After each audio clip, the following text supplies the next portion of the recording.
We out here. Couple of things I want to talk about tonight. Tonight was gonna just do another episode of the relay. But I actually use what I've accomplished so far to get a jump start on tomorrow.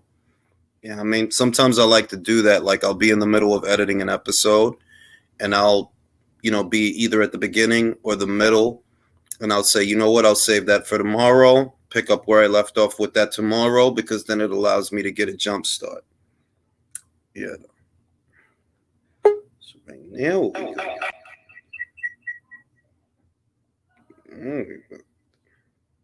what up, jump, load this joint right here.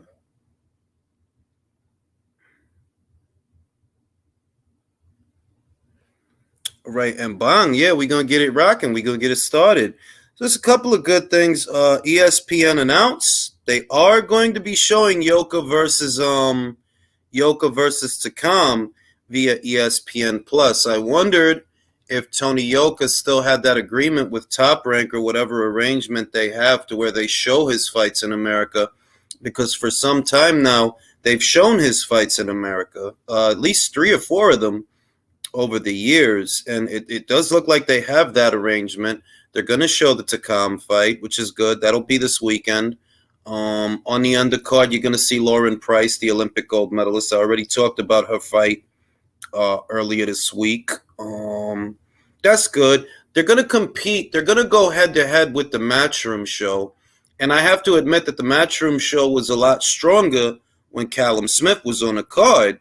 Now that Callum Smith is not on the card, it's not the same show that it was. I'm still going to be looking out for Rhiannon Dixon, her upcoming fight. I already made my prediction when it comes to that fight. I think the fight of the weekend, the highlight fight of the weekend, is Harrison versus Zhu. That's really the fight that I'm looking forward to the most. I've talked about that fight several times already. Just uploaded a video about it, so I don't have too much to add here tonight about that fight. And tonight we are going to start our fantasy fight series here on Ring IQ. Before I open up the chat to the panel, this is the fight we're going to be talking about. Big George Foreman in his prime versus Lennox the Lion Lewis in a time machine. For all the marbles, who would win this fight of legendary heavyweights? That's dreadlocks. That's dreadlock Lennox. Lennox with the dreadlocks, B. Different animal, different kind of gravy. Versus George Foreman with the hair on his head. This is for the old boxing heads like me. This is for the old boxing heads like me that, you're familiar with George Foreman. I wasn't around when George was that young, but I've seen a lot of George's old footage. And I grew up all in the Lennox Lewis era. I grew up in that era. I was around when he came to America and was doing his thing and his reign or whatever. So I want to get people's thoughts on this. The best version of George Foreman you've ever seen versus the best version of Lennox the Lion Lewis you've ever seen. So yeah, man. Yeah. We're going to be talking about that tonight. And that's a segment that I want to start up moving forward. We give it a closer look. We don't just mull over it. We get into, which is the best version of George that you ever saw, what fight, what his strengths are. And same with Lennox, what's the best performance he's ever put on in the panel's opinion. And, who do they think would win, all that good stuff. We're going to start doing that moving forward, fantasy fights, because let's be honest, while it's a guilty pleasure, motherfuckers love some fantasy fights. Just imagining how those things would play out in a time machine, you know what I mean? So yeah, we're going to do that. And, what else? I saw a talking point raised. I watched the thing with Tony Harrison and Tim Tszyu, the sit-down interview that they had with Ben Damon. And, I see a lot of people raising this point that, why is Tim Tszyu getting a shot at all the belts? Why is Tim Tszyu getting that shot? And I haven't seen anybody state the obvious, that it's not just Tim Tszyu getting a shot at all the belts. It's basically every mandatory challenger getting a shot at all the belts. It's Bakram Murtazaliev. It's Sebastian Fundora. The only one that ain't got a mandatory in the queue is the WBA because Michael Soro and Madrimov didn't really have an outcome. But all these other mandatories, like the Russian guy, Bakram Murtazaliev, Tim Tszyu, Sebastian Fundora, the same things that you saying about Tim also apply to them. Who did Fundora beat to get a shot at all the belts? Because he's a mandatory too. Who did Bakram Murtazaliev beat to get a shot at all the belts? Because he's a mandatory too. What they're not saying, because I saw it and I didn't like it, I didn't like the implications of it. I think it's silly and stupid. When I seen it, I'm thinking like, yo, all he did was his job. He did his job. He became a mandatory challenger. And he, like many others, has the good fortune that he's in a division where it's just one champion. You know, they trying to make it look like, oh, somebody did something or somebody did that. No, that's just what happens when an undisputed champion is at a weight. Instead of you having to go fight 5, 6, 7 people, you only got to fight one for the belts. That's not a bad thing. That's a good thing because that there's less division. You know what I mean? But I seen people trying to turn that into something that it ain't. And I'm like, yo, that's some typical ass shit, man. It's just typical. Like you trying to look for a conspiracy or something when it ain't one.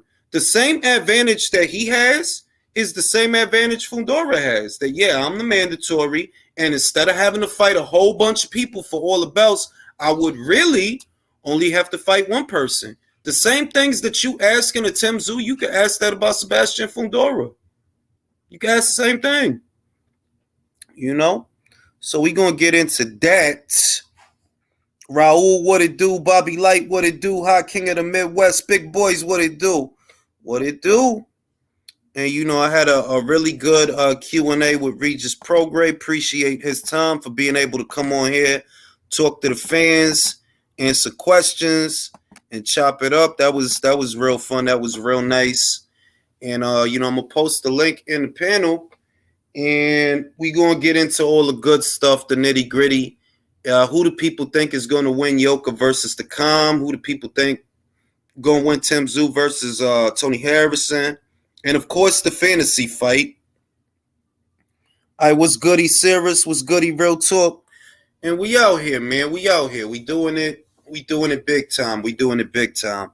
And, yeah, yo, you know, I want to have – I might try moving forward – I might try to turn that into a weekly thing where I get, you know, like a fighter, a champion, or somebody to come on and we'll do the Q&A thing. I've been playing with that idea. You know what I mean? That maybe I could turn that into like a weekly thing. I'll get somebody over here. I really want to get Ellie Scottney over here. I'm surprised I haven't gotten Ellie yet. I got a lot of questions for Ellie. I'm probably going to do that next week. Now that I think about it, I'm like, yo, Ellie, man, it's time, yo. You gotta do this Q&A, yo. Got a big fan of you, yo. You come on here and yo. All right, what's good? He looking for LDBC members. Appreciate you, man. Shout out to my man, 1 foot out the door. Great interview with Regis. I appreciate you, bro. I do what I can. Try to provide the best content that I can provide. You know what I mean? I want to get Ellie Scottney on here. I want to get Shernika Johnson on here, get her end of the story, all the stuff that's going on. Never actually interviewed Shernika Johnson, so I wouldn't even know who to talk to. I would probably have to reach out via social media to get her on here. And then the time zone thing, because they down there in Australia. Australia is like 14 hours ahead of us, bro. It's literally Friday over there right now. It's literally Friday. Like the week just started for us. It's already Friday over there, bro. It's crazy. You know what I mean? The interview with Regis is already posted to the page. All you got to do is go to the live section. It's already posted there. It's already up for your viewing pleasure. You know what I mean? It's a couple of other people I want to get on here. I know a lot of people want me to do one with Eddie Hearn. And we going to see, man. We going to see if I don't get Eddie Hearn on here. Maybe I'll do that. Maybe. You know what I mean? All right, what it do, Big Boy Boxing? What's goody? Oh, good, man. Hope you're doing well. Chilling, man. Chilling. So, look, you know, we got Tony Yoka versus Carlos the Calm. this weekend. What do you think about that fight? And what do you think about him not running it back with Martin Bacoli? Let's start there. Do you think that's a bad look that he didn't run it back right away? I think so, yeah. It kind of exposes the heart that many had suspicions about from the amateurs with Tony Yoka. I think this fight with Carlos Takam should have happened 3 or 4 years ago, to be honest. Tony Yoka started off strong in his pro career, and then he just seemed to steer right away from Takam, maybe trying to age his countryman out. And I'm really not sure how this fight's going to go now after that show of lack of heart from Tony Yoka. However, I do think Carlos Takam is past his best to a degree, and I don't think he hits quite hard enough to do the damage that Martin Bacoli did to expose that lack of heart. But it'll certainly be interesting, I think. Now I'm going to use my CIA skills. I detect a New Zealand accent. Am I correct? Correct. I'm very good at these things. I'm retired CIA. I am retired. I got my man Alex on here. Alex, do you feel hey, shut up! Do you feel the same way, Alex, that it communicates weakness on Tony Yoka's part that he didn't run it back with Martin Bacoli? Do you feel like, that's like, it's not a good look? Or do you think, well, it was wise because he really got his ass whooped? I mean, both. You know what I mean? Not a good look, but I mean, in my man's head, maybe it's the best move, man, to try to preserve what he's got left afterwards. You know what I mean? Yeah. I mean, I always got some devil's advocate in me, bro. You know what I'm saying? No, but it's a good point too. That the way he got beat, it's like that's the kind of beating that stay with you. So it's like, man, he'd have ran it back. He'd have got beat worse. Do you like the Takam fight? Yeah. Why not? How do you see that thing going, man? Because nobody looks good against Takam, bro. Nobody looked good against that dude. Arslanbek didn't look good. Joe Joyce didn't look good. Anthony Joshua didn't look good. Is Tony about to not look good? I mean, so like Shevchenko, man, nobody looked good against her for years. And then Alexa Grasso came up with her little Mexican ass and outboxed her and then tapped her out, man. I mean, like, here's my thing. Who else we going to throw at him? I mean, at this point, doesn't matter who they throw at Takam. Right. No, that's a good point. That's a good point. And he is coming off an L. Let me go back to Big Boys. Do you feel that his development, Tony's development, is arrested, that he should be further along? He should be. He came off the amateurs on a high. He started off his pro career on a high, and he got that association with ESPN, but he just doesn't seem to have been able to use it. I'm not sure what's going on in his life, but it would have been good to see him over in the States fighting some of the guys in that top-ranked stable. But, he's happy sitting over there in France fighting Johan Dorpas, Christian Hammers, and Carlos Takams of the world. So I don't know how much ambition he's got left in his career at this point after that beatdown. So we'll see. That's a good point, too, that he has access to fighters because technically he's a top rank. Like technically he is, even though he never debuted under the banner, even though he was supposed to many years ago, he never actually debuted under the top rank banner. But you could see that they do have an arrangement because they show his fights and they've been showing his fights here in America. And Alex, I'm sure you're aware he is a gold medalist. So when you think about him, that like, damn, this dude went to the Olympics. He got the gold. Looking at that, do you feel that he's underdeveloped? Like from the professional standpoint? Mm-hmm. Yeah, I mean, that's a possibility, man. I'd have to pick apart his fights and like his path, but yeah, you might be onto something with that one. Yeah, because I remember. Who's his trainer? Well, this is the other thing. I don't know if he's still with Virgil Hunter, bro. When he started out, out with Virgil Hunter, Andre Ward's old trainer. So behind that ass whooping, I don't know if he still got him in his corner, bro. That ass whooping wasn't supposed to happen either. So that, you know what I'm saying? Like, him losing that, we all knew that was possible. But an ass whooping, nobody saw that coming. Nah, I didn't. I'm going to be real. I didn't see that because I think like maybe they knew, because you got to remember what happened at that time. They were supposed to fight Bacol. The fight got delayed. So then he tried to fight Hrgovic.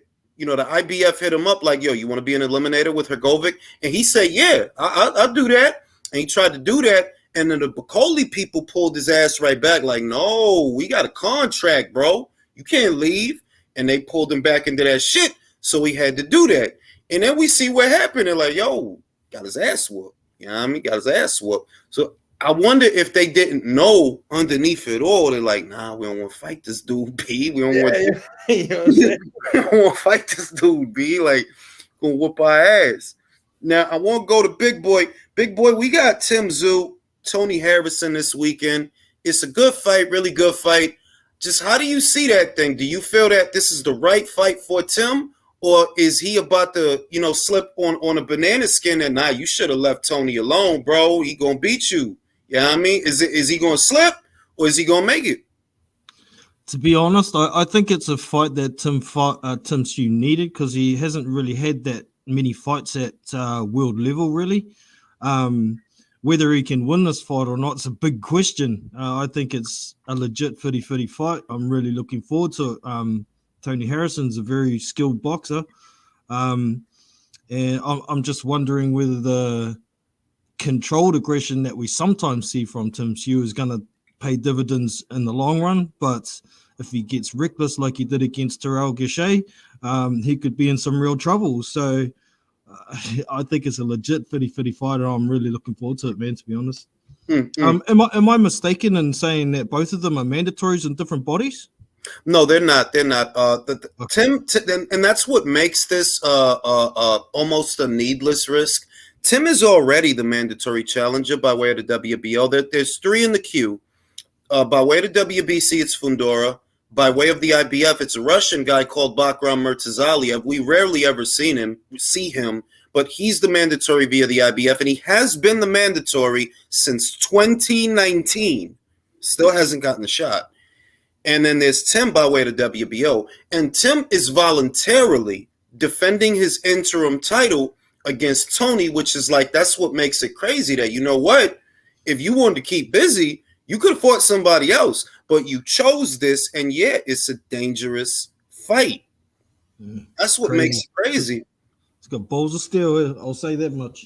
Yeah, I give it to him because it's like, and I said it too, I said it myself that, like, I agree with you that he need this fight. You need this because, look, Terrell Gausha is cool, and Takeshi Inoue is cool, but if you're really trying to get yourself ready for the Spencers and the Charlos of the world, then you can't recoil at a Tony Harrison. You need to know, yeah, I can handle that. I can handle that.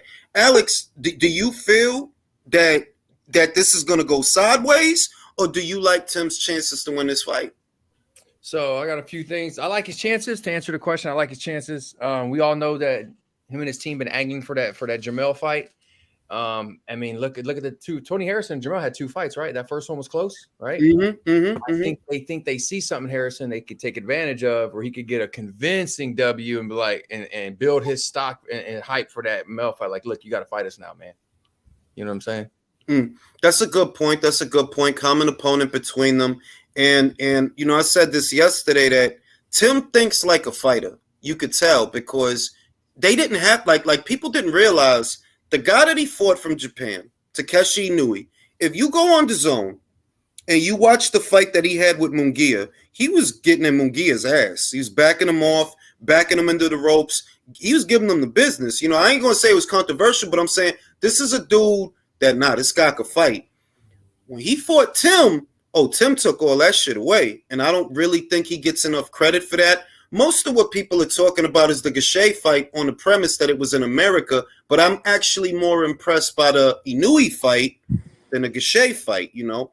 And, you know, now you fighting Tony, and Tony really seems up for this. He seems switched on. There's a feeling that, Tim don't deserve to be the mandatory. What do you guys think about that? Man, he's done what he's fought everybody they've put in front of him. A lot of people don't want to fight Tim for whatever reason, and he's way down there in Australia. So, you know, for the big time fights in America and the UK, he hasn't really had that publicity, and people know he's not going to be a big draw to make them money. So, I'm not going to dog Tim for being mandatory and getting these shots. But like we were saying before, I still think he needs some more of those intermediate fights at world level because he just hasn't had that experience yet. So we'll see. I do agree with that. Philly, we just had Philly join us on the panel. Philly, what do you think about this contention? You know, they had a sit-down interview between Tony Harrison and Tim Tszyu. And Tony was basically trying to say that Tim don't really deserve a shot at all the belts, but you know how this works, Philly. He's the mandatory. That's just what it is. He's the mandatory to the BO. So in effect, he's getting a fight for all the belts. But do you agree with that assertion that he don't deserve to fight for all the belts? Do you agree with that? No, I don't. But if you look at it like this, anybody watched the WBC convention, they ordered Fundora to fight Tony Harrison. And Alicia Baumgartner said that he would be ready to fight Fundora. So he took this fight thinking it would be an easier fight than the Fundora fight. Ooh, and I'll be honest with you, I really think Tony wins this fight. That's true. I really forgot about that. I remember she was at the convention last year. She petitioned that, he'll be ready to go. He'll be ready to do it. And then he ended up doing this. So, I mean, in your opinion, Philly, do you feel that this is the easier fight than the Fundora, than fighting Fundora? Yes. Wow. This is an easier fight. Wow.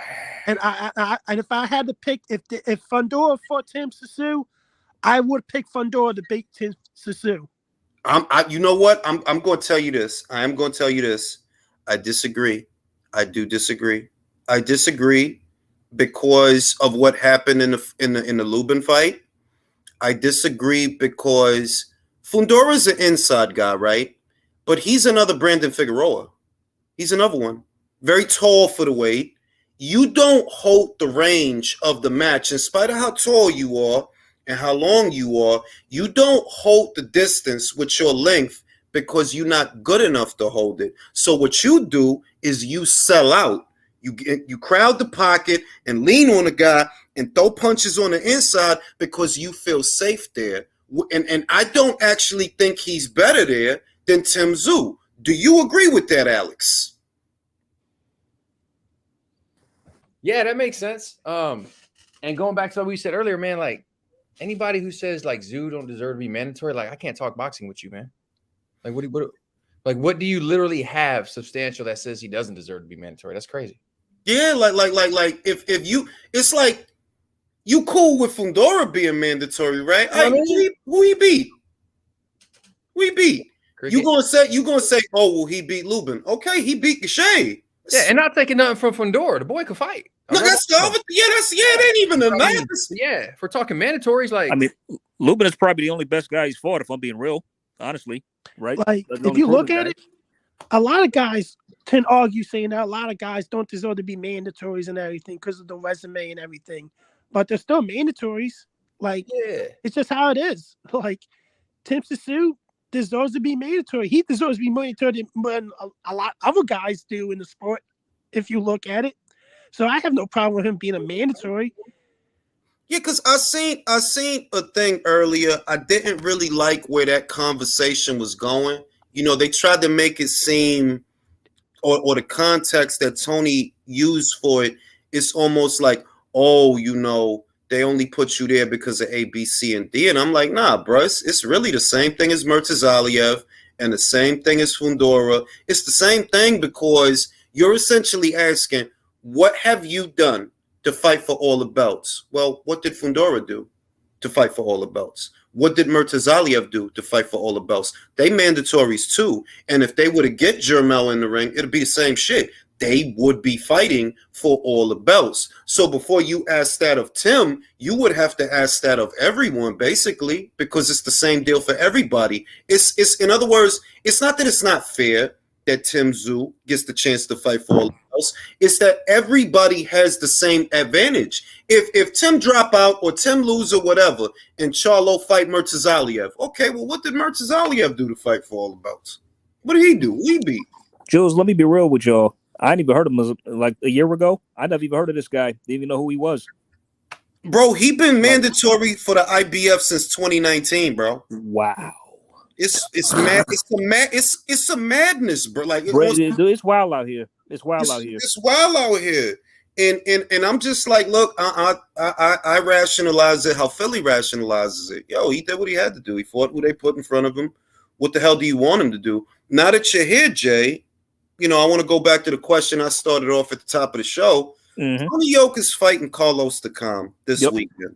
He chose not to run it back with Martin Bacoli. Mm-hmm. Do you feel like that communicates weakness? Well, in a way, yes. I'm not saying by any means that Tony Yoka is weak or inferior in any way, but I think in a way it does, because if you really wanted to run it back with that guy, you probably could, but it's like the fact that you don't, that proves that that tells me you're not confident that you could beat him. And what he did to you last time, like, yeah, there may be some demons there. There may be some demons there. Do you think he's going to win this weekend? I do. He should. He should win on points. I mean, I think Carlos, he's up there in age now, but not for a lack of trying. I mean, Carlos is going to give it a go, so he better be ready for that. I mean, because I haven't forgotten how he looked in there with Makhmadov. We thought he was going to get smoked. Yeah. And he ended up making him look real human and average. Yeah, he did. That's true. I mean, but that was just last year, too. That wasn't a long time ago, neither. That was just last year. It wasn't. So he better be prepared for Carlos to come to fight, because he will. But I got Tony winning on points. Let me go to Candace. Candace, Tony got his ass whooped last year, man. We seen that shit. Got fucked up real bad. Do you feel like it communicates weakness that he didn't run it back with Martin Bacoli? I would say it kind of does, in a sense. I think it does show it shows like a little bit of weakness, because it's like, but also if you don't want to get your ass beat even worse than the last time, I can totally understand it. But I feel like, I would say if you don't want to get your ass beat worse than the first time, then I gotta say you want to step back a little bit and take more fights to build your confidence up. But that's true. I look at it as 50-50, as a 50-50 kind of thing, Do you feel that because he's a gold medalist, we get a lot of guys, they medal and they end up doing things. And here you have a gold medalist in Tony Yoka, and you just now fighting the Carlos Takam. Do you feel like, you really should be further along? Do you feel that way? Yeah. Because I keep saying this all the time. I say any boxer that wins a gold medal, I say this all the time. Any boxer that wins a gold medal in the Olympics, that means you work your ass off. You put in the time, the dedication, all that other stuff to get a gold medal. That means if you win a gold medal in the Olympics, that means you are the top, you are the best, bar none, bar none.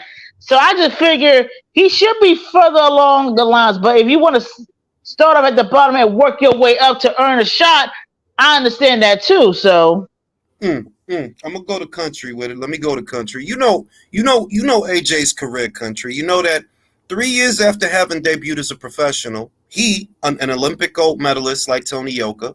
Yep. 3 years after debuting as a pro, Anthony Joshua was already fighting for a title. Whereas Tony Yoka's been around for well over 3 years. He's a gold medalist. He got a gold medal. He got his. Do you feel like he should be further along? Yeah, I do. Especially because he's a gold medalist, and two, he's had the time. He just hasn't put in the work. I don't know why, but I mean, it's just maybe. Well, you know what? But then again, before I say that fully, sometimes different people plateau at different levels. Maybe he just doesn't have those higher levels. Wow, that's a hot take, bro. It is a hot take. Do you feel it communicates weakness that he's not running it back with Martin Bacoli? In a way, yeah, kind of, because it's like, you know what? It just says that he doesn't really want to deal with him again, or at least at this point. So, I mean, obviously something in the last fight is deterring him, and because if he was really confident, felt he could beat him, he would take the fight. He wouldn't even think twice about it. He would have took it and been like, "Yeah, I want this dude. I'm gonna fuck him up." I think it would show weakness if that fight was close, man. Because if the fight's close, you walk away, you got some questions in your head about yourself, about what happened, and then you start to be like, you know what, man, I don't know. I could survive this, a close fight. Yeah, I lost. Close. It I could be could that work he with feels this. it's not. It could be that he feels it's not worth it though. That's either. what I mean. Like when you get your ass beat like that, man. Hey, man. Sometimes, man, you gotta just respect the fact that motherfucker just is like, man, let me get my shit together. That's a good. No, it's a good. You know Like what I mean? I don't Like, disagree. he might be a realist who's like, hey, man, I'm unemotional about this. I got my ass whooped. You know, for context, ladies and germs, need I remind y'all that when Oliver McCall beat Lennox, he didn't fight him again right away. No, he did not.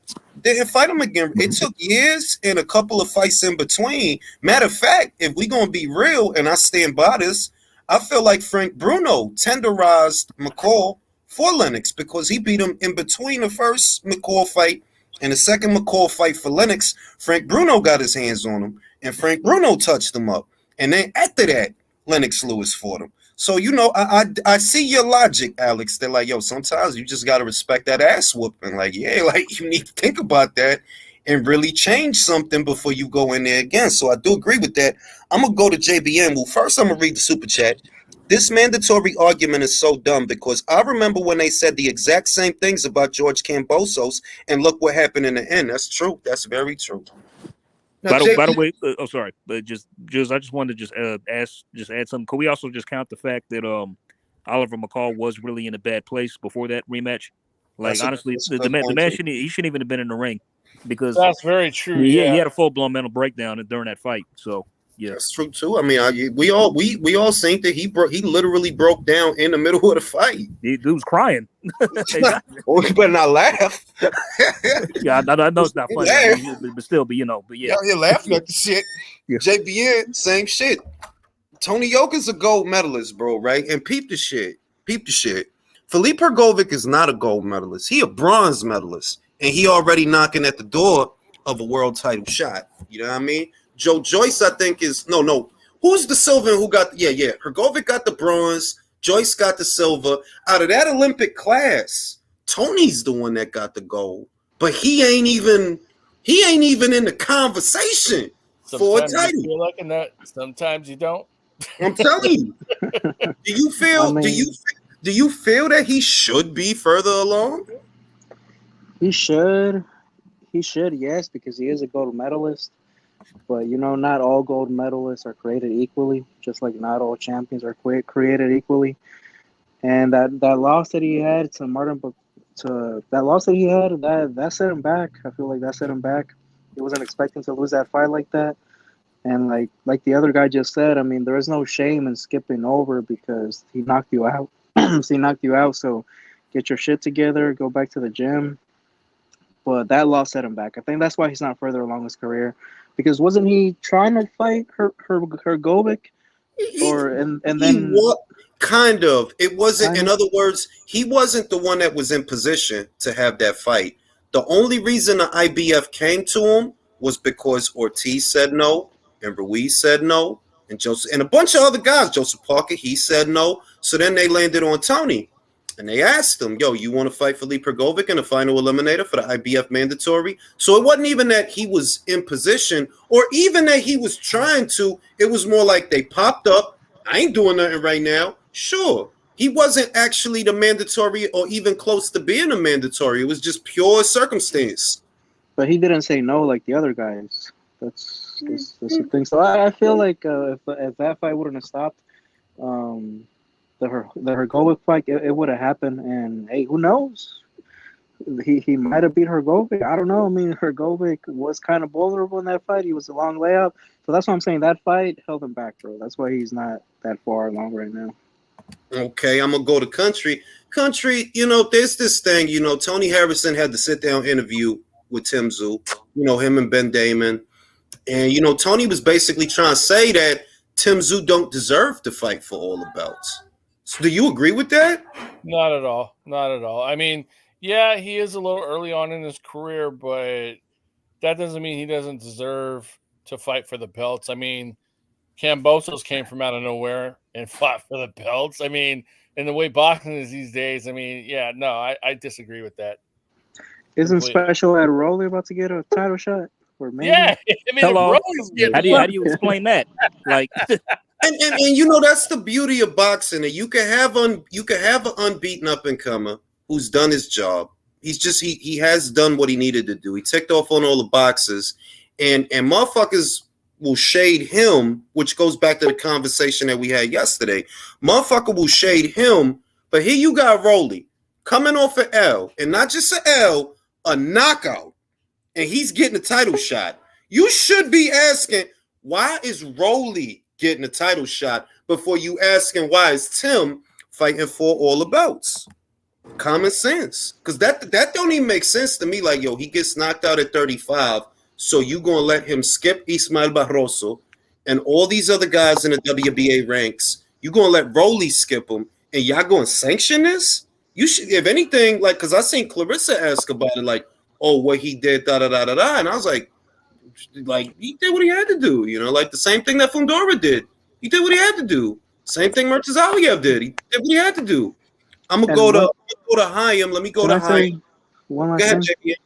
Man, one thing that I really respect about Tim Tszyu, bro, is that he's not writing off his dad's name like Chavez Jr. and Eubank Jr. did. He is a fighter, bro, and he's willing to fight, and it shows him by he was gonna fight Charlo, and now he's fighting Harrison. So he's a fighter. He's not just writing off his dad's name. He could, and he could be. He could be doing that. And he's all, I mean, not that it has anything to do with anything, but he's also the spitting image of his dad too. So I mean, it's like he having is, though, ain't he? He is. Yeah. First of all, though, no Chavez Jr. slander, bro, because he got a legit champion and he beat Julius at 160. All right. Come on now. You know, okay. enough of that shit. Bro, are you even Let's say serious? towards the end. No, he had a good startup when he was beat coming Julius up. But at 160. Bro, he didn't beat me, bro. Andy Lee.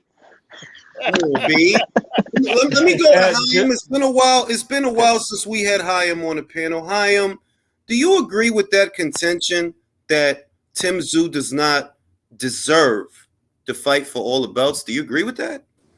No, I wouldn't agree with that. I think Tim Tszyu has presented himself very well. And I think I just thought the fight should be in Australia. That was it. I think he's right there. It should be no reason why he shouldn't be able to fight for all the belts. He's worked his way up. What's the problem with Tim Tszyu? That's a good point. Very good point. I'm gonna go to Leo. Leo, do you agree with that shit? That, you know, he's trying to make it seem like Tim Tszyu was afforded a shot that he does not deserve. Do you agree with that? Let me say this, Julius. There is absolutely no place for criticism against Tim Tszyu. Nothing. Because even if what they are saying is true, he is not sitting in his title shot like everyone else will do. He's fighting the guy that actually beat the current undisputed champion before. That's true. So there is, it's not like, oh, I'm gonna fight a tune-up of nobody. No, he's fighting a former champion that they actually beat, the undisputed light middleweight, junior middleweight title champion. So there is no place for criticism, in my opinion. Yeah, nobody's got nothing to say, man. I mean, I thought it was silly, but I actually saw people agreeing with it, and I'm just like, I don't understand this. Like, one, he's fighting Tony, and it's a dangerous fight, but he didn't have to fight Tony the same way he didn't have to come to America and fight Terrell Gausha. He chose to do it. He didn't have to do that. He chose to do that. So I'm like, how people ragging on this guy? But Rolly could sit here getting a title shot. Got a gift against Marinez. You should have been had a loss on your record, because everybody know Marinez beat you. And these kind of things could be going on, and people will willfully ignore it to try to fly a false flag. And it's like, why you trying to make it seem like if anybody got fast tracked to a title shot that they didn't deserve, it's Rolly Romero. Well, I mean, it's PBC fighters in general, because if y'all remember, it's like a PBC fighter could literally get knocked out, and their next fight is some kind of title eliminator or a title shot, and that's it. That's all it takes. And nobody say nothing. Exactly. Remember, Canelo was, doing things to be great and everything, and had ambition. And Tim's showing ambition, kind of like that. I mean, obviously he's at a lower level, but ambition is ambition, and people were criticizing him for it. You know what I'm saying? So, and remember what you said before. The boxers who do really well and try to be great are the ones who get criticized and talked about, like capped on or talked shit about, and the ones that aren't doing nothing, everybody's loving them and praising them. I mean, I You know remember what you the saying weirdest thing is, country? This started with something that Tony said, right? And y'all know I like Tony. But Yeah. Tony, the same one that said that if I was Tim Tszyu, I wouldn't have took this fight.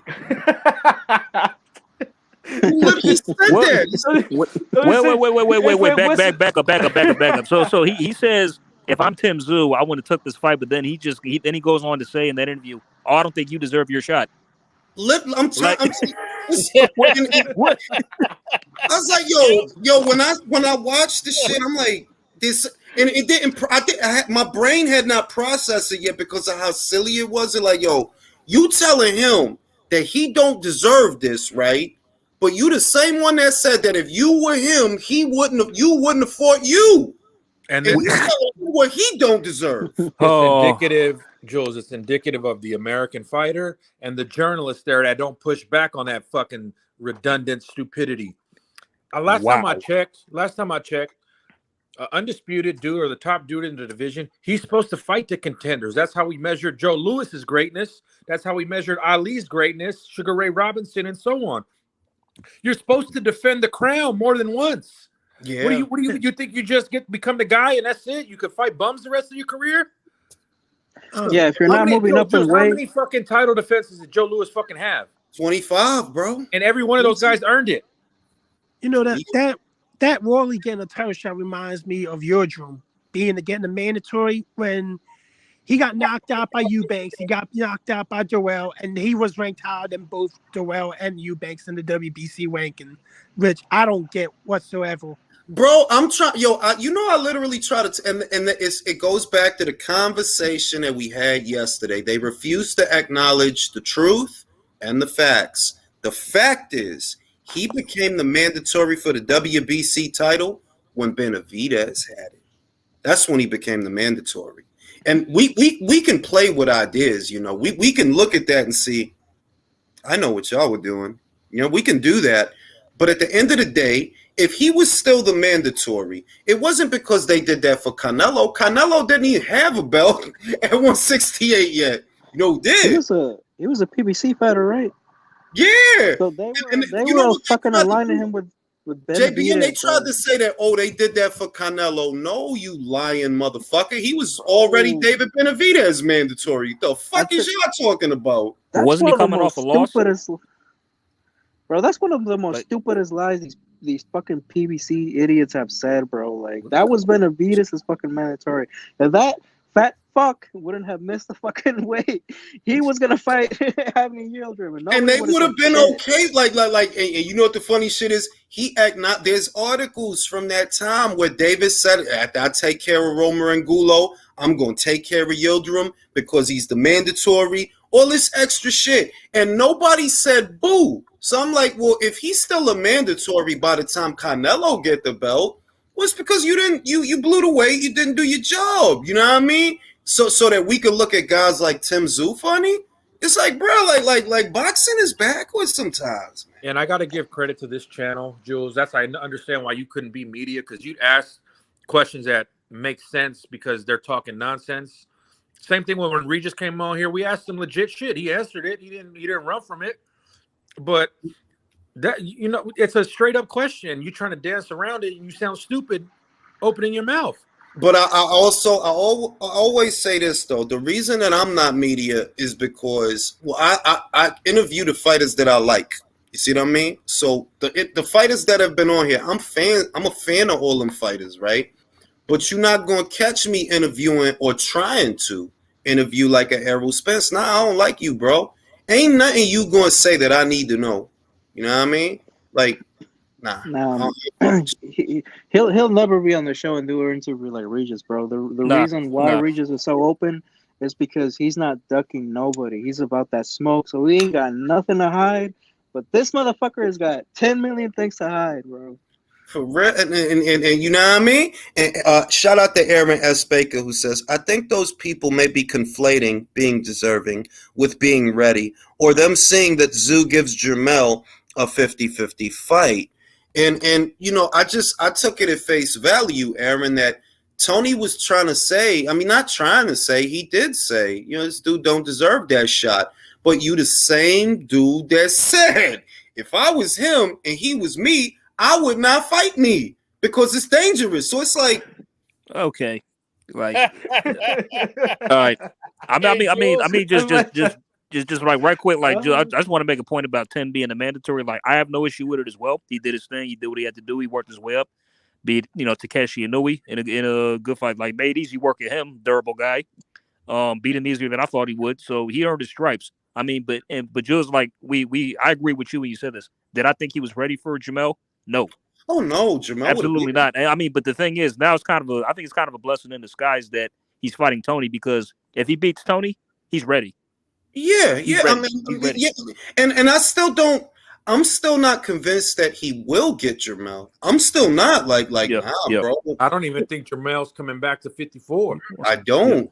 And and I'm not and I'm not saying that to knock nobody. I ain't saying nobody. I'm just saying that I just don't feel like it's gonna go down. I don't because the other thing you gotta look at is all this time that Jermel is away, you literally have 3 mandatories waiting for you. You have 3 of them.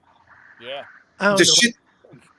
Okay, Julius, what was basically Tony saying is, if I was Tim Su, I will sit on my title shot. I will hope for Jermel to vacate that title shot. I pick it up.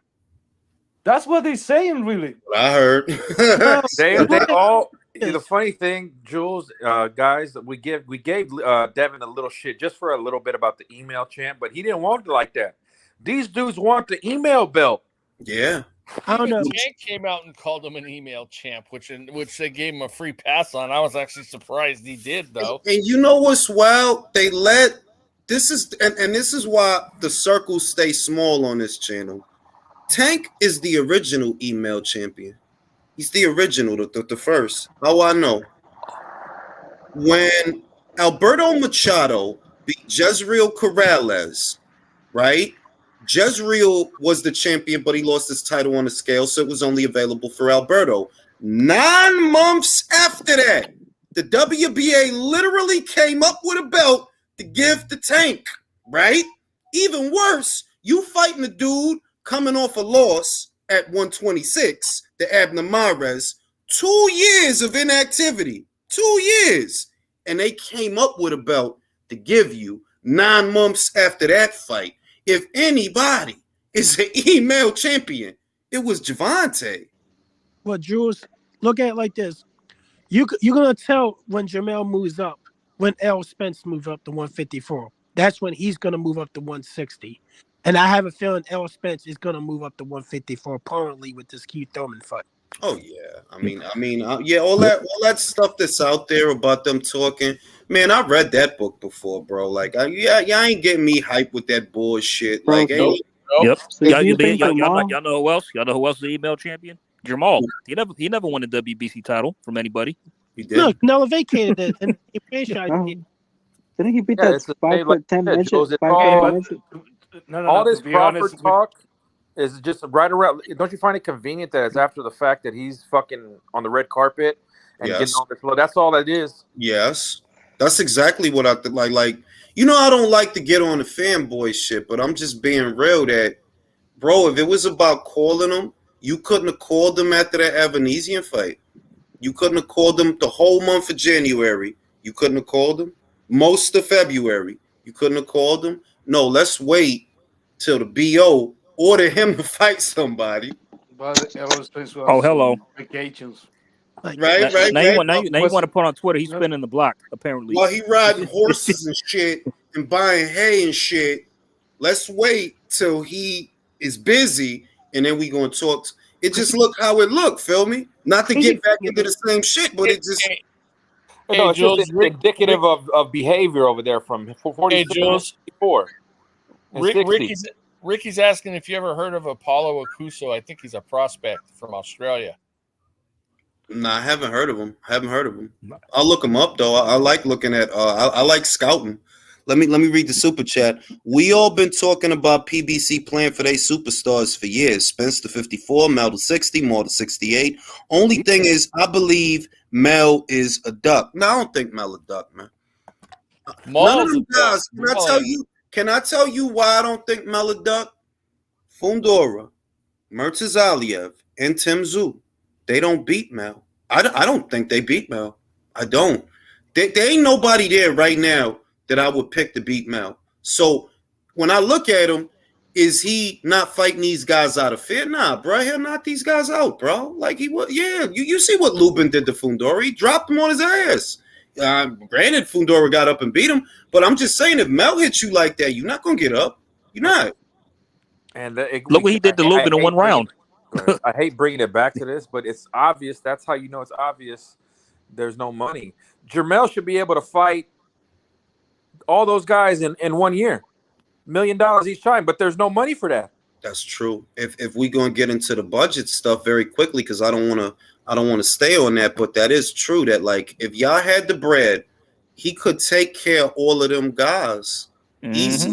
He could if y'all had the bread, he would have fought more than once last year. It wasn't no reason for that. Think about it. Okay, Tim got injured and he had to sit out for 2 months. But y'all could have did this last year still because he got injured in May. So he needed 2 months off. Bing, May, June. Start planning for the fight to go down in September or October. Nah, y'all push this shit way out to the shit because y'all ain't got the bread. Or, Hey, Jules, yeah. he made a typo. He didn't mean Mel was a duck. Oh, Maul. Yeah. No, but we only acknowledge one Charlo on this channel. There's only one Charlo. Like, you look at There's two. I thought there was just Mel. The best business decision for Mel to do is to call the WBA, petition, say I'm moving up, and get a fight with Golovkin for his belt. Yeah.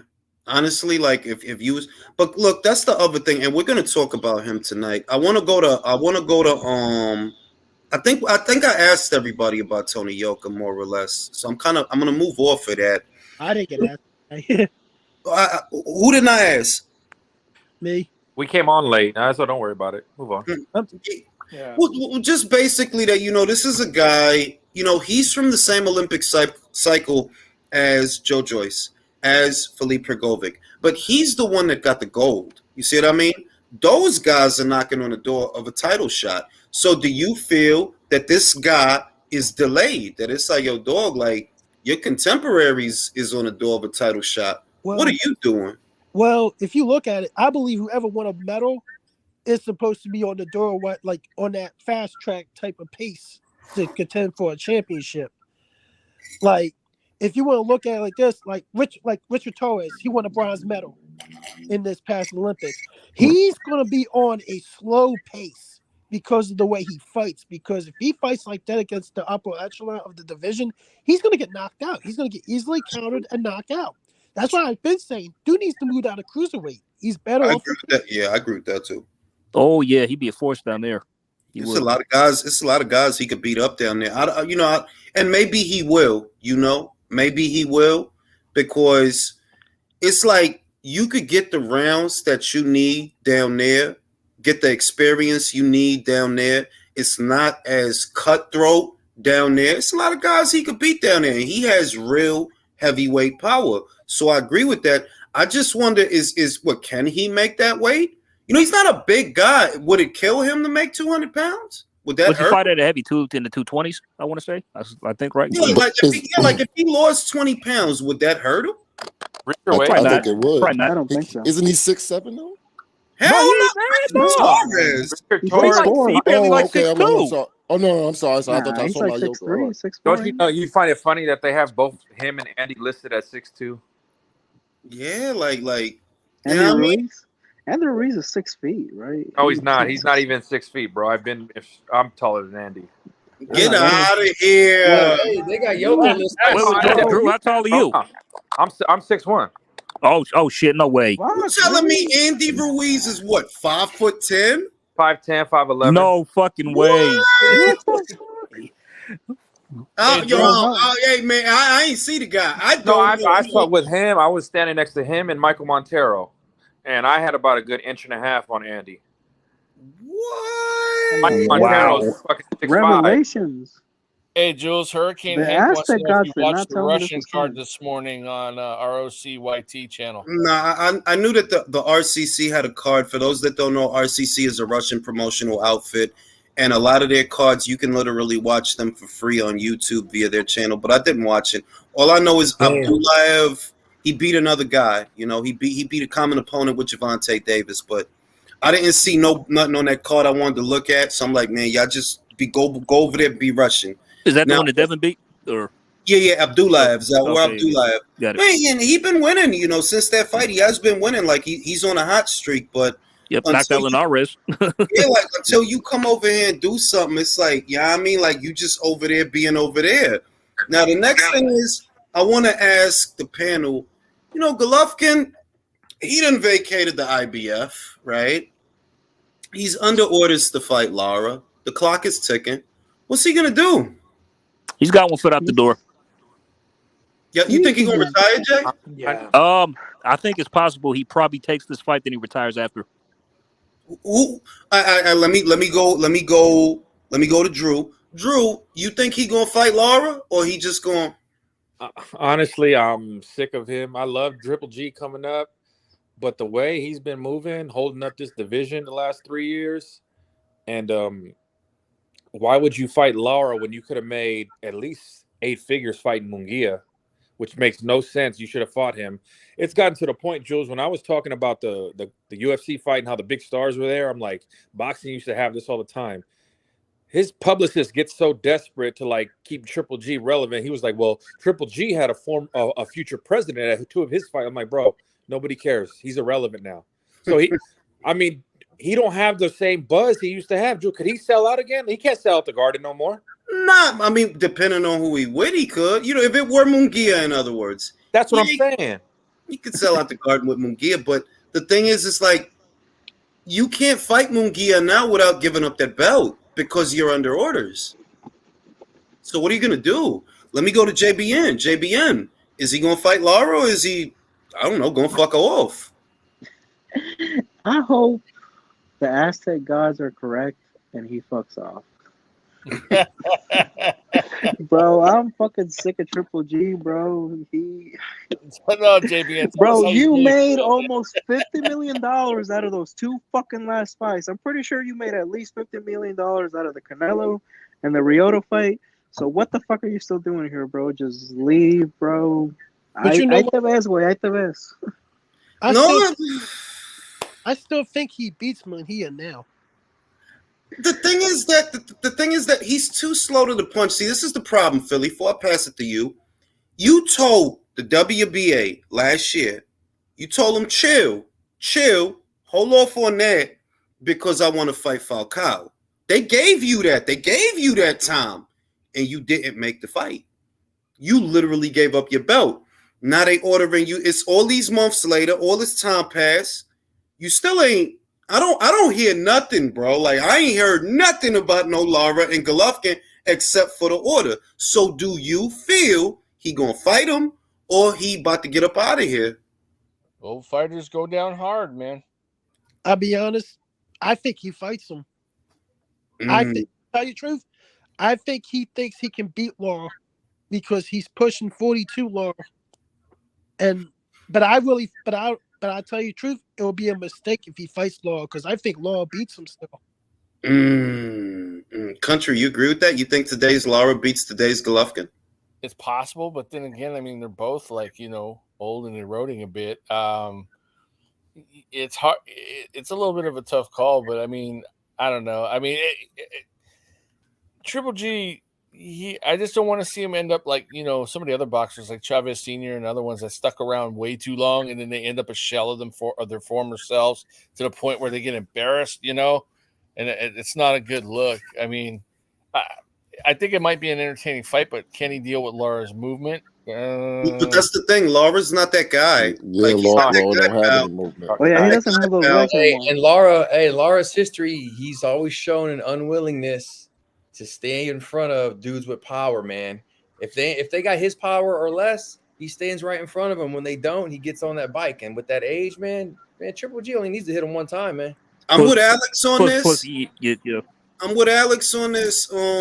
If they do fight, I got Golovkin. Lara's best weapon in that fight was always his mobility.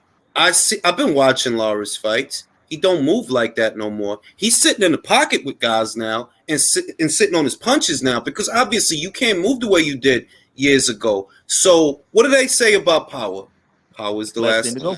Well, Power in the chat brings up a good point. He said Laura and Angulo beat Laura or Hurd. No, excuse me, Hurd. Not and hurt, Angulo but yeah, beat he Laura. did drop him. He did drop him. So to me, Golovkin could still win that fight, but I question whether or not it's gonna happen. Chaim, is that shit gonna happen? Absolutely not. Triple G is not going to waste his time fighting Laura. There's no money in it. Triple G is a money guy. He's about that money. What I see from Triple G, his next fight is his last fight, and it's some weirdo kind of fight. He fights like Khabib in Saudi Arabia, something like that. Shit. That's it. Hey, You know what I mean? he might fight Jaime, man. You never know. He might think He may just drop the belt altogether. Maybe he fights Jaime. Maybe he fights Jaime. But where does he fight Jaime? Do you guys think he could beat Jaime? Yeah, I think he could. Nah, see, that's the thing. That's the thing. No, that's the thing. See, I don't think he can. I'm gonna be, and I said this last year. If he fight Jaime, for Jaime, that's the changing of the guard, passing of the torch fight. I would pick Jaime to beat him today on being young, being fresh, and the body attack. If Jaime go to his body, he gonna go out. I think he gonna go out. Whereas with Laura, you have eroded over time, so you doing things that you could get away with sitting in the pocket with a cornflake Lamana. Yeah, with cornflake, you could sit in the pocket with a Greg Vendetti. You can't sit in the pocket with Golovkin, bro. Like, yeah, y'all both old, but he hit man harder than you, bro. I mean, Jules. Remember, Laura is like he's old, but he's older. I mean, because he's not 40 yet, but he's Cuban years. He's 45 and Cuban 46. So Cuban years. 45 in Cuban years. Yeah, I mean Cuban years. They always add like 6 to 7 years. Revolution blood, man. We retired early. Like dog years. Dog years or something. I mean, Cuban years. They always inflate the ages by like 7 to 8 years. Leo, I want to go to Leo now. Let me go to Leo. Leo, same shit, man. Is that fight going to happen in your opinion? And if it's not, what the fuck is he about to do? Okay, before I answer this question, Julius, where is the money for that fight? Where is that money gonna came from? Exactly. From Showtime, from PBC, or Fox? I don't know because Golovkin is not gonna fight Lara for less than $10 million. I don't think so. I don't. Yeah. That's the most relevant thing. You think Golovkin out here at this fucking age to get $2 million? Hell no, motherfucker. He gonna want the bag every time he get out there. Yeah, he's gonna want at least 10, and he's every fight. And he is not gonna gamble on pay-per-view. He's not. But Jules, you forgot to mention one name out of all this, and it's a unification belt with Janabek. I don't think he gonna fight him, bro. Janabek already said he doesn't want to fight his hero and all that. Yeah, like he already said that shit. Like they're not gonna fight, bro. Him and Yanni Tampon is not gonna fight, bro. You don't think Will Smith is gonna fight Yanni Tampon? And the stupid shit is, it's stupid. You know why it's stupid?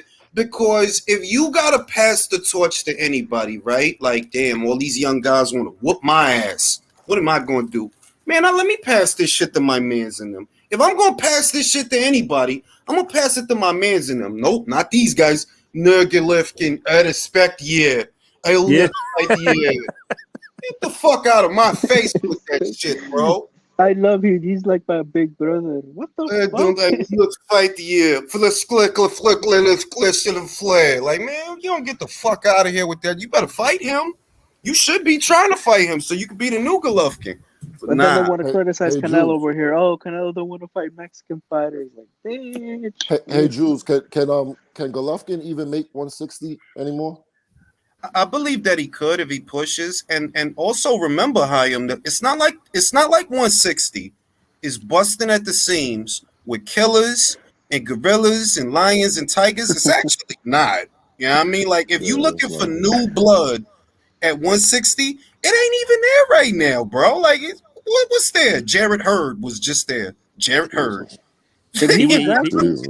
well, I he, think he the just Triple G retired. He was. just retired. So So you saying it's a safer bet for him to stay at 160 than to actually fight at 168 or anything like that? That's basically Yeah, your point. yeah, because ain't nothing going on over there, bro. Look, the youngest champion, peep this dumb shit. The youngest champion at 160 has not fought in 2 years. Oh, That's come on. 160, bro. That is 160. Jesus Christ. 160 is a shit show. It's a It's shit like show, bro. just like It's, the welterweight. Can we at least get Yanni Beck versus Jaime Munguia? Is that That's far what fetched? That no, motherfucker don't get want it to back. Get fight it back. fucking Get it back was Munguia. ordered, but he turned it down. No. Oh, Sorry, McGee damn. was Munguia ordered to yeah, fight. ordered. McGee He had to turned walk that away shit from it. down, bro. Yeah, McGee Why? walked away. How many times Jesus is Christ, man. throwing down a mandatory shot before he gets stripped of that mandatory? I'm That going to number tell y'all what, bro. 160, and we probably 2 years, maybe a year to 2 years out from this. 160 ain't going to pick up till Xander move up there. That's when Xander Right. and a couple of them guys from 154, when they start to migrate, that's when it's going to get hot again. And that is not no time soon. It's not. Like, that shit going to stay like that. Doodle. Nobody want to fight Yanni back, one, because he might beat you. But even if he don't, it don't pay that much. Motherfuckers rather fight Chris Eubank. Don't you see Demetrius Andrade got saucy, stood on his driveway. He wasn't calling for no Yanni back. He wanted to fight Chris Eubank too. Like, really, Phil? Chris Eubank. And it irritates me because I think, you could have beat Yanni back. You could have. I would have beat Johnny back. Especially with how he looked last time. He had a Shit good don't- chance. He had a Shit. pretty good chance. That shit don't make no motherfucking sense. So it seems that most of the panel don't think that Golovkin gonna fight this guy. It's just not worth it. Like, what the fuck? What the fuck you gonna fight this motherfucker for? Nah, really, He don't bring it's no true. money. He don't bring There's shit. never been no money, and Maybe just because it's just an easy fight, easy win. Because I believe Golovkin will fuck him up. I think he'll fuck him up. I do, because Lara don't have his legs, and that's the main thing that made him well, no, Lara can punch a bit too at 54. I don't know about 60. At 54, he could punch a bit, but it's like one of your best weapons was your mobility, creating space. And at your age, your legs definitely ain't what they was. So if you sit in the pocket with this guy, you're gonna get that power. You're gonna get all that shit. So it just is what it is. Like, but we agree that this fight is not likely to happen. Hey, Jules, No, there is no money. Will just said Matthias just sent Regis a message just now. Oh shit! I'm Oh, gonna have to go look at that. I'm gonna have to go look at that because that's what I do. I stir the pot. That's gonna be a problem. Hold on now. Make shit happen. But see, let me say this about that. Because I agree with Regis at the end of the day. And it's not just because he said it. I said it before that. That talk is cool. But at the end of the day, you with Showtime, right? And you with PBC, right? And you want him. Where's the offer? Where's the offer? Because if it ain't no offer, then what we talking about? And that's why I don't believe, as disappointing and depressing as it might seem, I don't expect that they're going to fight. Not because the fighters don't want it, but because the network got to put the money up. And I don't think they're going to. Nah. If Regis made over $1 million, right? Fighting Jose Zepeda, well, you got to give him something a little bit more interesting than that to unify. That's just economics, bro. And I don't know that Showtime gonna put that money up. I don't know that they're gonna do that. So if you ain't gonna put the money up, who is?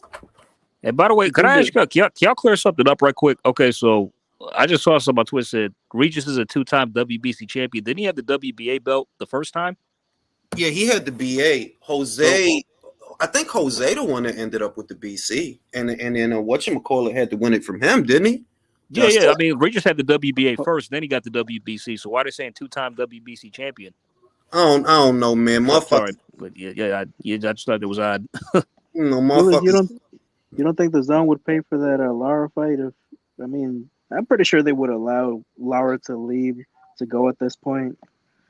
Yeah, but the Zone, but also ask yourself: is the Zone finna give this man Tim? Just ask yourself. I don't know the answer. Do you think the Zone is about to give Gandati $10 million to fight Lara? No. Good question. Hell no. No. You know what I mean? Like, and is Gendati, you just made all this money with Canelo. Before that, you got the Land of the Rising Sun payday. They've been overpaying you, bro. They gave you 14 M's for Steve Rolls, for Steve Dinner Rolls. They gave you 14 M's for Sergey Didivian consonants in your name. They've been overpaying you, right? This dude has made ridiculous money just being on the zone. That ain't even counting the Jacobs money or the first 2 Canelo fights or the Lemieux money. This dude been getting crazy money. So I'm like, bro, is this dude really gonna get out there with Lara? Just to Leo's point, is he gonna get out there with Lara for anything under 10 million? If they gave you 14 for Steve Rose, you gonna get out there with Lara for less? I don't see it, bro. I would like to see the fight, but I don't think that shit gonna go down. I really don't. He'll fuck around, retire, just like, oh my friends, the drama chair is over. I'm going to Kazakhstan, and he just gonna be over there getting haircuts and shit.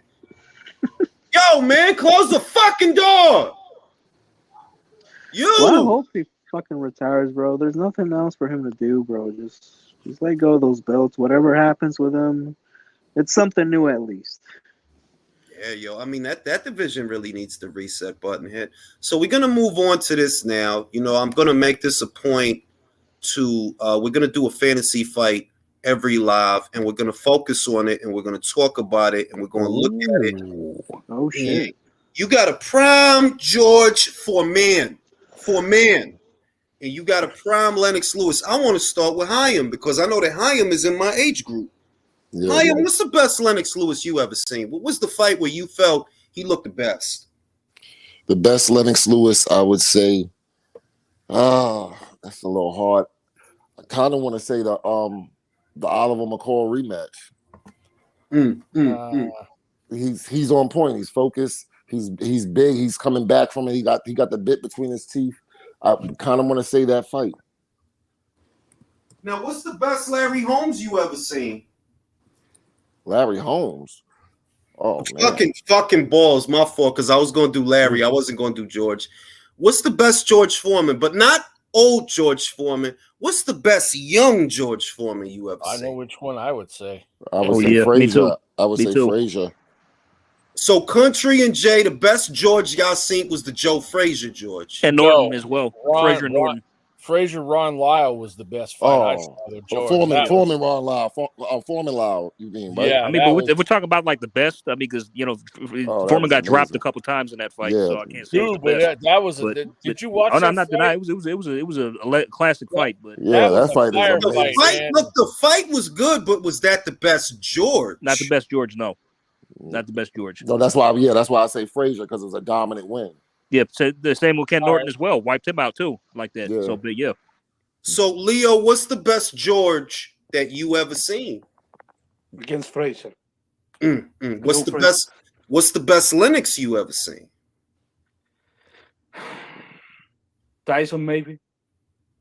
I'm going to say Rockman for me. Yeah, I was going to say Rockman was. If I got the second Rockman fight, determined Lennox. I'm here for vengeance, Lennox. I done took you to court, Lennox. You tried to run from me, Lennox. I'm gonna go with that, Lennox. Let me bring up a point here about Lennox. Lennox had a pattern, and this happened with a lot of his losses. He'd get blasted by somebody in the first fight, get knocked out or lose, whatever. And then he'd come back on fire in the second in the rematch, the second fight, and he would destroy whoever it did. Country, he only lost twice, though. That's it. Yeah, that's it. You only got 2 losses. All right, fine. But you know what I'm saying, though. And to me, I feel like, with the exception of Vitaly, because Vitaly was whooping his butt before he retired. He looked like he didn't want no more of Vitaly whatsoever. But in my opinion, the thing is, I think Foreman knocks him out first fight. The rematch is where it gets intriguing because he comes back pissed off, focused, and Foreman's still, the big, mean, bruising type dude he is. But also, you got to remember, I hate to say this, Foreman had trouble. As much as I love Big George, he's one of my all-time favorites. he had trouble with boxers and movers. Mm, Jimmy Ali, Jimmy Young. Well, Ali's a little different, but Jimmy Young, some of the other people that moved, it gave him problems. So, But you got George winning the first fight. That's one for George. Yeah, KO. All right, let me go to Alex. Alex been quiet. Alex, you got a prime George for a man with hair on his head. You got Lennox with the dreadlocks. Who wins this fight? I agree. Yep, Yeah. couldn't have said it better myself. Good point. I have to agree. I mean, I couldn't have said it better myself. So I'm gonna go to you, Jay. Yep. Jay, in a time machine, who wins this fight? Okay. First I'll answer the question about what was Lennox's best, like that I thought he was at his best. I have an intriguing choice. The David Tua fight. Okay. Yeah, I think by that point he was the finished article, and he beat Tua pretty comprehensively, very comfortably. And I thought that by that point, yeah, this is peak Lennox. Like, this is the best he's ever been. That's because he used his size against Tua, man. Tua couldn't do nothing. Yep. That's but who would win for? Okay, so I got two. So pre Manny, George wins. Post Manny, Lennox wins. Okay. But I want to make it. I got to set the handicap. We talking about the best Lennox that you've seen, not the worst. So if we know that the best Lennox that you've seen was with Manny Stewart, then it's Manny Stewart, Lennox Lewis. It's that Lennox Lewis. Is that one? Yep. I'm gonna go to JBN. JBN, who wins this fight? Man, I want to say Lennox Lewis, bro.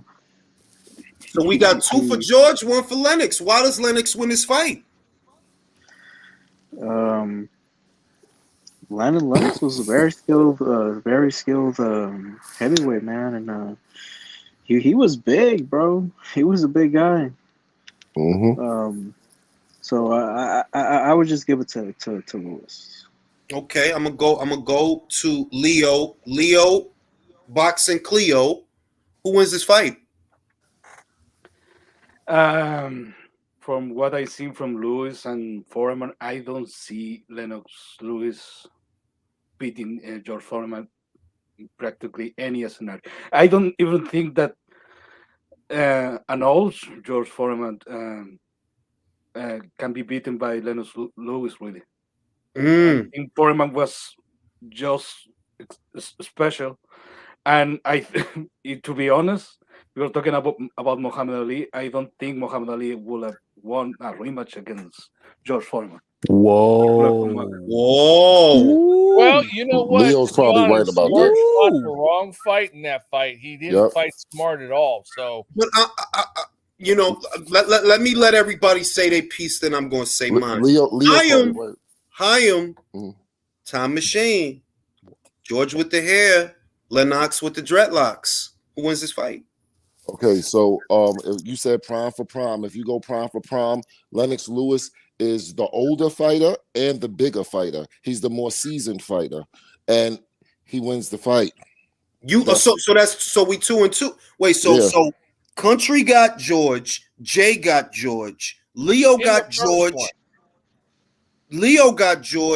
Hayam and JBN got Lennox. That's 3-2. Go ahead, Hayam. How you win the fight? He wins the fight because he's a more seasoned fighter than George Foreman. George Foreman is 24, 25 years old in his prime. Lennox Lewis is about the 32, 31 years old in his prime. So, and what have they been through? I'm not going to front. George Foreman got some amazing opposition, but he's not a seasoned, smart fighter in his prime. That's how he got beat by Ali. He's a madman that wants to walk in there and hurt you when he's 24, 25 years old. He walks into that jab and a heavy right hand behind it by Lennox Lewis, who's just more seasoned and been through more wars. He knows what's going on. He's been through more adversity, should I say. He's not the only big man in his era, where George is like the only big man in his era. If you really, break it down, and you got to be honest when it, you know what I'm saying? Not really. There's people as big as George. Not really. There was some guys bigger than George. But you know what I'm saying, at the top level. But besides Ron Lau, nobody was really standing in front of big George. Young. Yeah. All right, I give you that. You make And to top it off, one thing I want to bring up about George that Lennox didn't do, at least not until the rematch, not until he rematched somebody. George got put down on his face and got up off the mat and came back from that adversity. Lennox never did. He got knocked out and had to get them back in the rematch. So that's what makes a it good intriguing. point. Yeah, you make a good point. I got to go with Lennox. It's 3-2. We got 3-2. George is in the lead. Drew, I know what Drew gonna say just because of the loyalty and the fealty, but Drew, prime George with the hair, Lennox with the dreadlocks. Who wins this fight? I have to say that when someone Chaim just said the more seasoned guy, I'm going to go with the Olympic gold medalist in 1968 in Mexico with a higher IQ when the talent pool back then was more rich. Ridiculous talent pool. I'm going with the 15-round fighter, not the 12-round fighter. Woo! Yeah. Straight up, good I point. agree. Good point. I like that. I love that. Now, I want to say my piece. This is why I'm going with George. Country just said a part of what I'm going to say. You could knock George down, he'll get up. And George I feel like George was in there with more big punches than Lennox, and he was more durable than Lennox. You know what I mean? He was. Like he could take a lot of hard shots. And even as an old man, you've seen that they're like, yo, this old motherfucker could really deal. Like he just Jules, when he came back as an old man, he was like a statue that you couldn't even. He was durable as shit. And it's like, bro, I don't see what I see is I think this fight would look like the Jimmy Young fight. I think it'll look like that fight. That you know what, George might hit the deck, but Lennox will hit the deck too. But when he hit the deck, he not gonna get up. Yep. All this that he going out, but no. I seen the Mercer fight, bro. And Mercer was giving you, and I love Ray Mercer. If Mercer could give you them problems, George could give you them same problems, but worse. I thought Mercer beat him. A lot. So did I. Yep. So did I. You know what I mean? And I'm like, look, and nothing against Ray, but Ray ain't George. Nah, Ray is not prime George that did all that to Joe Frazier. Nah, son. I go George. So I'm gonna break the tie. I think George Foreman wins the fight. I ain't even noticed Candace was there. Candace, that a bitch. Ain't that a bitch? You know over there. I ain't even know. Candace. What the fuck, George? Prime George. Prime Lennox Lewis. Lennox with the dreadlocks. Oh boy. Hey, Jules, Alex is back too. Go ahead, Candace. Okay. I'm gonna say this. I never seen a George Foreman fight because, like I said, this is if my grandfather was here and you were asking this question, Julius, he will go with you with the George Foreman because George Foreman was like way before I was even born. I was around during the Lennox Lewis, Mike Tyson, Riddick Bowe, Andrew Galata, Hector Macho era of boxing during that time frame. But I will say this. If it comes right down to it, it would go down to what you guys are saying with the sheer tenacity and the ferociousness and all that other stuff. I'm going to go with George Foreman on this one. You made the right decision because I'm going to tell you what. The best version of Lennox is not the best version of Lennox that I've ever seen is still not better than the best version of George I ever seen. It's just not, bro. Ain't no way you going jab and something don't happen to you. And even with Manny Stewart, you got by Hasim Rahman. So what you trying to tell me? That Rahman could get to him, but prime George can't? Nah, son. And I seen a lot of the Brits in the comments because I posted it on Twitter that's what we're going to be talking about tonight. Of course, y'all picking Lennox on points. Listen, man, he got by Rahman. Everybody know Ray beat him. These guys ain't George. They not George. I'm just telling you. I think Time Machine, prime George, he gets him. Besides, Lennox wasn't carrying no damn live cow in his training regimen on his shoulders. Yeah, I forgot about that. Wow, that shit was nuts. Look at who his mentor was. Sonny motherfucking Liston, bro. Sonny Liston. It's like, nah, son. People forget George was a gold medalist too. Yep. Bruh. You know what I'm saying? Like wasn't Lennox? Lennox was a gold medalist too, though. So it's Yeah, I think because George was just so powerful, people forget his amateur pedigree and winning gold. Yeah, I think George is a phenom. I always say that. I think George is an absolute phenom. I think maybe this is a kind of style make fights, kind of, one off. That's why I picked Lennox. But George is amazing. His resume, everything he's done in the sport is just absolutely amazing. I'll just say that you got to be a different kind of guy. I want to say that it's almost not fair for me to put guys in there with George, because if I'm being real with you, I don't think it's a lot of guys in history that could beat George. Not a lot. It got to be some other shit. It got to just be some. Yeah. It got to be some other shit going on. Because I'm not saying George is invincible. I'm not saying he can never be beat. Obviously, he has been. Jules, but who do you think can beat George? Can I ask you that? I'll tell you who I would pick to beat George confidently. I'm pretty sure there's not that many names, right? It's not, but it's only one guy I think had it to beat George, to kill him quick. Kill him quick, because who was that? Mike. You know what? In his prime, Mike. Let me bring this up, because I know that's been an argument for a long time. But you know what? Customato even told Mike that he wouldn't be able to beat George. That's a fucking rumor, bro. That's a rumor. That's not verified. Mike didn't want any part of George. He said he was. But George said he wouldn't want to fight Mike. George said he wouldn't want to fight Mike. Let me say this. Let me just say this. All the rumor shit aside, the reason I would pick Mike to beat George is because you need a guy who could slip quick enough. There's not a lot of guys that could do that. If you look at Joe Frazier, he tried to bob and weave. He tried to do his smoking Joe shit, bob and weave, and he just kept getting caught with uppercuts coming in. He just kept hooking them.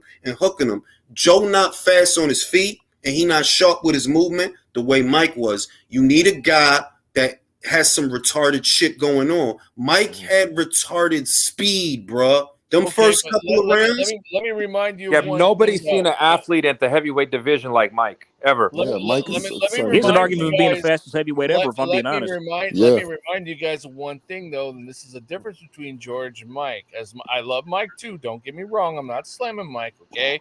But Mike, after he got hit and got put down, he never got back up. And I'm telling you, it's going to sound crazy. But if my pick for that fight is Mike inside 4 rounds.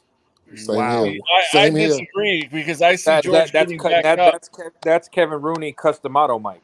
Yes. That's Trevor Berbick, Mike Tyson. Mike. Yep. Trevor Berbick. How the fuck did Foreman use to Jimmy Young? I don't remember that fight. Watching that fight, bro, he didn't. That's the Jimmy Young fight. Unless I'm mistaken, the Jimmy Young fight was after the Ali fight, correct? It was. Yes. It was after the Ali fight. And don't get it twisted. It's a great fight, and George would beat most of everything. That George. But I'm just telling you, let's not pretend that George can't be gotten to. If Jimmy Young could put you down, Mike can get you down. See, I agree with him. I think he got dropped in the last round. Then he got up and he lost on points. And after that, he went on his 10-year high. Yeah, he dropped in the last round. I agree with him, bias. He said it could be another version of Lyle versus Foreman, him and Mike. I think that's how it would go back and forth a bit. No. Come on. You gonna tell me you look at Ron Lyle and you see the things that Mike bring to that fight? Side to side like a metronome. Right hook, right uppercut. No, son. There's not a lot of guys that have the physicality to do the things that Mike could do. And that's but people don't get Mike. You got to understand, at heavyweight, Mike at his apex at heavyweight, he moved and slipped like a fucking middleweight. Bro, Mike was a switch. Mike was a switch hitter, y'all. You guys are assuming that Mike's going to automatically get through. He may not. Of course. Bro, you can't get no. Don't do this to me, country. Don't do this. You know what Mike we talking about. You fucking watched him. You know what Mike we talking about. We ain't talking about Lennox Lewis, Mike. We ain't talking about Buster Douglas. We're not talking about Peter McNeely, Mike. We damn sure ain't. No matter how fast he is, what happens after he gets hit? I don't think he gonna get hit, bro. That's See, why I disagree. said 4. Mike got a chin, I dog. Mike got a disagree. chin. I've seen Mike take fucking I ass Yeah, disagree. Mike got a chin, Mike's dog. got an underrated chin. He does. He Not if does. Like, Foreman hit him, he wouldn't. I can tell you that. Not if Foreman hit him. If he stood I there don't and let think. that big old man I'm hit him telling like you, that, I don't think. yeah, Listen, no. that head move. No. Listen, it's the thing. Mike was side to side, I gotta fast. agree with him, as fuck. Jules. I don't think Mike walks through him in 4, bro. Nah, man, y'all No, And I bugging. tell- man. I think it's. No. How I many? don't think he how gets up much of after it? Mike drops him twice. He doesn't get up the second time. Mike How drops him many? twice in the dude, you How first. many smoking, people did man. Mike? You How are many people smoking did on Mike that one. hit? How many people did Mike hit and they didn't see it coming? Yeah, And that's Exactly. deadly at Thank you. heavyweight. Come I'm on, just man. telling you that this is Foreman.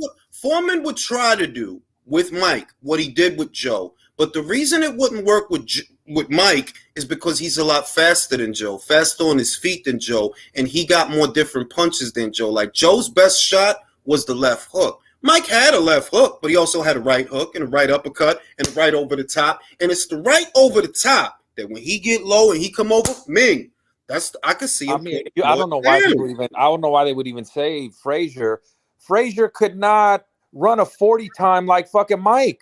He couldn't. He couldn't move his feet like Mike at all. I wouldn't compare Frazier to that one. Mike is a whole different. Although No. That you can compare them. No. You can hook. compare them. You can compare them because they're pressure fighters. They're both pressure fighters. Like you can compare them. But what Mike has over on Joe is explosivity. He is more explosive than Joe because he's faster than Joe. How many fucking heavyweights have hand speed like Mike? The athleticism, not a lot. Not a lot. The discrepancy in athleticism is ridiculous. It's not even measurable. That's how much it is with Mike. So you know what else is a problem? George Foreman ain't no punk. George Foreman will stand in front of Mike Tyson and actually try to fight him. That would be his undoing. That would be his undoing. He would get knocked the fuck out.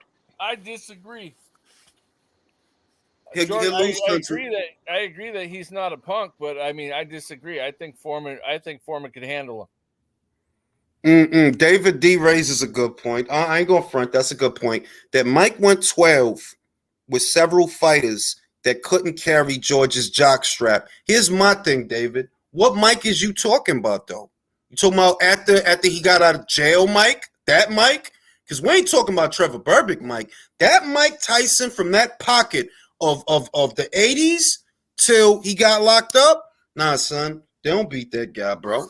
Nobody does. Nobody Did does. Mike ever go 15 rounds? Nah, he didn't have to. He didn't have to. All right, country? He didn't have to. He didn't have to. Put motherfuckers away, bro. Put motherfuckers in. You know what? Just because he didn't doesn't mean that he couldn't. You know, if he took out the deep waters, man. I mean, Foreman let a blown up cruiserweight, and this time, rope-a-dope him. Who was the blown up cruiserweight? I'm just making. Nah, he talking about Ali. If you know your Ali, you know it's a couple of times he was like, I think 2 and change. Like he was like just barely over 200. Yeah, he never came in 220, 230. He turned pro in like the 180s. Yeah, that's where he was. Real light. Like he was real slim when he started out. But I guess when it comes to the actual fantasy fight, it seems that most people are in agreement, or at least most people on the panel would go with George to beat Lennox. That's the consensus. That's what most of the consensus is for tonight. Most people would pick George to beat Lennox. That don't mean Lennox is a bad fighter, though. We're comparing great fighters to great fighters. Lennox was a great fighter. And we gonna leave it there. I'm gonna wrap this one up early because I'm fucking sleepy. I will holler at y'all on the next. And for those that don't know, I am going to be going live for Tim Tszyu versus Tony Harrison. That's an excellent fight, excellent card. We'll be going live for that this weekend. Gentlemen, always a pleasure. I'll let you. Good luck, Jules. We got to do more of these, man. We got to do more of these. Have a good evening, everybody. Night, Jules. Have a good one.